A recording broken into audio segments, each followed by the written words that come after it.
अच्छा जी, बिस्मिल्लाहिर्रहमानिर्रहीम, अस्सलाम वालेकुम। भाई हम फंक्शन ऑफ स्टमक के बारे में बात करने जा रहे हैं। हमने खाने को कहाँ तक पहुँचा दिया था? हमने खाने को हमारी एसोफेगस के लास्ट तक पहुँचा दिया था। ठीक है जी? अब हम बात करने जा रहे हैं स्टमक की। स्टमक एक जे शेप ऑर्गन है। हमारे पास एक बैग टाइप है, एक्सपेंडेबल बैग है, ज़ाहिर सी बात है। हमारे लेफ्ट ऑफ एब्डोमेन में रखा हुआ है और हमारे डायफ्राम के नीचे।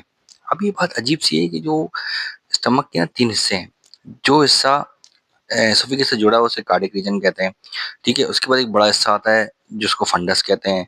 ठीक है, लास्ट पार्ट कहलाता है और पाइलोरिक पार्ट वो पार्ट है जो हमारे इंटेस्टाइन से जुड़ा हुआ है। यानी कि असल में हम समझें कि बहुत बड़ी ट्यूब है हमारे मुंह से लेके एनस तक एक बहुत बड़ी ट्यूब है। ठीक है ना, एक ट्यूब की तरह, एक पाइप की तरह जुड़ा हुआ है। ठीक है ना। अब ये बोल रहा है कि भाई मसला ये है कि स्टमक के अंदर आपने जो खाना खाया, जो टिक्के खाए, कबाब खाए, कोरमा खाया, कढ़ाई खाई और जो अच्छी अच्छी चीजें आप लोग खाते हैं माशाल्लाह से, पिज्जा बर्गर वगैरह, वो जो है जैसी बात है आपने मुंह से उसको चबाया, मेस्टिकेशन की, तो वो टूट गया। टूटा सब मैकेनिकल डाइजेशन कहते हैं। लेकिन अब उसको जैसे ही वो स्टमक में जाएगा मेरे भाई, तो वो और उसको चबाएगा। ठीक है ना, ताकि और उसको दबाएगा ताकि आपका जो फूड है वो एक बहुत ही पेस्ट की नुमान हो जाए। ठीक है ना। और उसे बता रहा है कि भाई हमारे पास स्टमक के अंदर ग्लैंड्स मौजूद हैं। ठीक है ना, और lining produce about 3 quartz 2.8 litre of these digestive juices each day. अब देखो डाइजेस्टिव जूसेस निकलते हैं भाई, कितने निकलते हैं? 2.8 लीटर। अब देखो अंदाजा लगाओ कितना कुछ खाते हैं हम लोग। ठीक है ना, कढ़ाई खा रहे हैं, नली नहारी खा रहे हैं और नली बिरयानी खा रहे हैं, पता नहीं क्या खा रहे हैं। ठीक है। When food inter into the stomach, अब स्टमक में आ गया तो गैस्ट्रिक जूस है, सीक्रेट हुआ कहाँ से? गैस्ट्रिक ग्लैंड से। ऐसी बात है, और वो कहाँ पर मौजूद है? Found in the stomach wall. Stomach wall के अंदर फिर आपके पास हाइड्रोक्लोरिक एसिड आता है भाई। हाइड्रोक्लोरिक एसिड आता है। ठीक है, and protein digestive enzyme pepsinogen आता है। हाइड्रोक्लोरिक एसिड क्या करता है? इनएक्टिव एंजाइम जो पेप्सिनोजिन है उसको एक्टिव कर देता है। ठीक है, जिससे वो बनता है क्या? पेप्सिन। अब एचसीएल क्यों प्रोड्यूस हो रहा है मेरे भाई? Hydrochloric acid. अब अगर आप बाहर अपने हाथ पे डालो जल जाए, खत्म हो जाए, लेकिन लगाने की लाइनिंग लगा रखी है, पिछली लाइन लगा रखी है इसके अंदर स्टमक के अंदर, ताकि आपका जो स्टमक है वो महफूज रहे। इसे कहते हैं मिर्ची वाली चीजें नहीं खाते ज्यादा, वो जो लाइनिंग है वो खराब हो जाती है। ठीक है, फिर अल्सर वगैरह हो जाता है। ठीक है, अब वो बता रहा है कि भाई क्या करें क्या करें, एसिड प्रोड्यूस हो रहा है। क्यों प्रोड्यूस हो रहा है मेरे भाई? कि अगर आपने जो छोला चाट खाई है ना, वो जो कचरे के साथ कचरा कुंडी के सामने जो वो खड़ी हुई है रेडी, इसके अंदर चाट बिक रही है, गंदी चाट, तो उसमें ऐसी बात है माइक्रो ऑर्गेनिज्म होंगे, बैक्टीरिया होंगे, कुछ होगा, उसको मारने ही खाते हाइड्रोक्लोरिक एसिड निकल रहा है। ठीक है भाई, अब वो बोले अब क्या करें, अब क्या करें, अब क्या करें? भाई ने बताया स्टमक के 2 पार्ट है, मैंने पहले ही बता चुका हूँ कि किससे जुड़ा हुआ है? एसोफेगस को कार्डियक स्पेंसर कहते हैं, यानी कार्डियक हिस्सा कहते हैं, और जो इंटेस्टाइन जुड़ा हुआ है उसे पाइलोरिक स्पेंसर कहते हैं। ठीक है।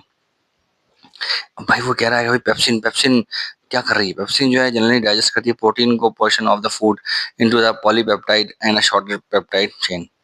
ऐसी बात है भाई, पॉलीपेप्टाइड और शॉर्टेड पेप्टाइड चेन बनेगी, जब तो आगे चल के प्रोटीन जो है बनेगी। क्या करेंगे? प्रोटीन, बने बनाए प्रोटीन को तोड़ेंगे, फिर उसको लेके जाएंगे सेल तक, फिर वहां पे जोड़ेंगे। यानी कि हमारा कैटाबॉलिज्म और एनाबॉलिज्म का प्रोसेस है। भाई जबरदस्त बात बोल दी। In stomach food is further broken, फिर टूटता है, मैंने कहा था स्टमक भी इसको दबाता है। वीक मैकेनिकल डाइजेशन कहलाती है। और आपको पता है केमिकल डाइजेशन तो आप पहले ही कर चुके हैं, pepsinogen, pepsin, hydrochloric acid, gastric juices, इसकी वजह से। और बोला है कि भाई वॉल ऑफ द स्टमक, अब वॉल ऑफ द स्टमक क्या है? वो क्या करती है? हेल्प करती है mixing of gastric juices and food and churning action about producing heat. अब वो हीट क्यों प्रोड्यूस कर रहा है? क्योंकि वो जो आपके लिपिड खाए ना, वो जो चर्बी खाई है आपने, नली नहारी खाई है, नली बिरयानी खाई है अकेले अकेले, उसके जो लिपिड्स है उसके कंटेंट को क्या करने के लिए? मेल्ट करने के लिए, ताकि वो इजी हो जाए उसका डाइजेस्ट होना। ठीक है, जब फूड जो है ना स्टमक से आराम से जब निकलेगा वहां, तो सुकून से आपका लिपिड जो है वो डाइजेस्ट हो जाए। और लिपिड जो है वो जो आपका फूड है वो जैसे दलिया टाइप होता है ना, बिल्कुल दलिया जैसा ऐसा हो जाता है, बिल्कुल पतला सा दलिया जैसा, जिसमें इसको आपकी बुक में बोला गया lipid like chyme and the pylorus keep chyme in the stomach. अच्छा होता है कि थोड़ा थोड़ा निकलता है बाहर डूडेनम में, क्यों? वरना आपका स्टमक खाली हो जाएगा, फिर भूख लगेगी, फिर खाते रहोगे, तो अल्लाह ताला ने थोड़ा थोड़ा निकालते हैं, 4 घंटे लगते हैं इसको। ठीक है ना। और उसने बोला कि स्मॉल इंटेस्टाइन में जाएगा, chyme then on to the small intestine where digestion of food continues. अब जैसी बात जो फूड की डाइजेशन है वो आगे कंटिन्यू होती रहती है। ऐसे आप डूडेनम पहुंचेंगे तो वहां पे अलग मामला होंगे हमारे। ठीक है ना।